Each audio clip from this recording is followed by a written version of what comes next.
My mother was very strong-minded, loving, opinionated, and caring all at the same time. Most people, she taught school here for like 20 years, and most people were afraid of her at first, but it turned out to be that she was their favorite teacher too, because she was very controlling but yet loving in all her actions.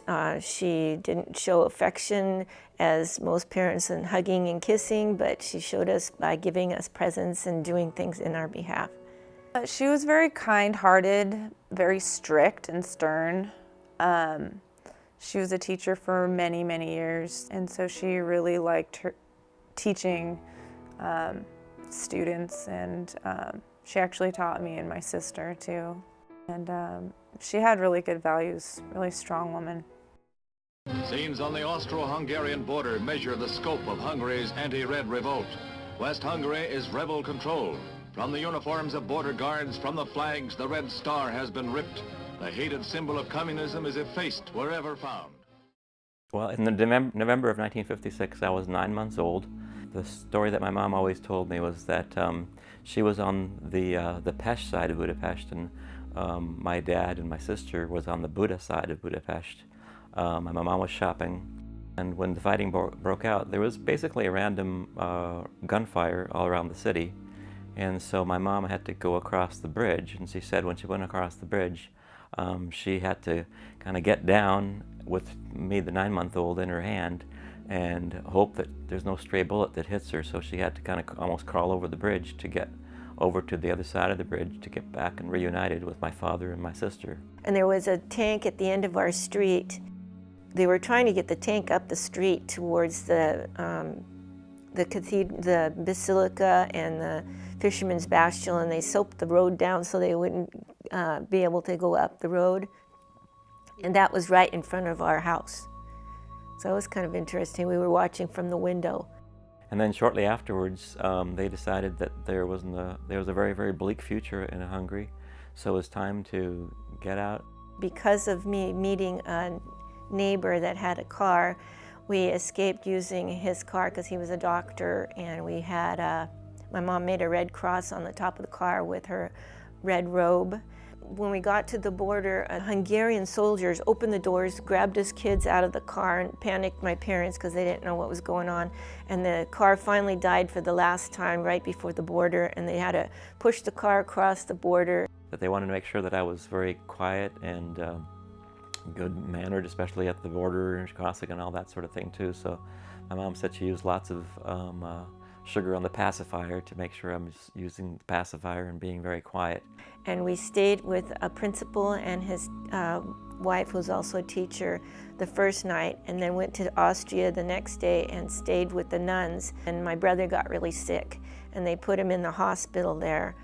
And so my dad went to get tickets to go to New Zealand, and evidently the Canadians were offering free tickets for the whole family to go to Canada, and that's how we ended up going to Toronto, Ontario, and we were the first refugees to arrive in 1956. When we arrived in Toronto, we knew that the communists would be after our family, and they would probably persecute our family. And so my parents decided to use a different last name so that the communists wouldn't know who he was.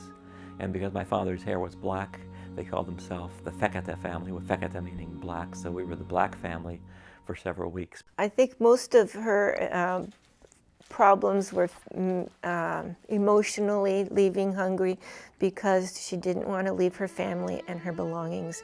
And she was still worried about her belongings here too, or what's going to happen if she goes. My mom always felt like she wanted to move back to Hungary. She missed the culture of Hungary and was sorry that she moved out here. She was always telling us. And when towards the last few visits to Hungary, she found out that she really liked it here more than in Hungary.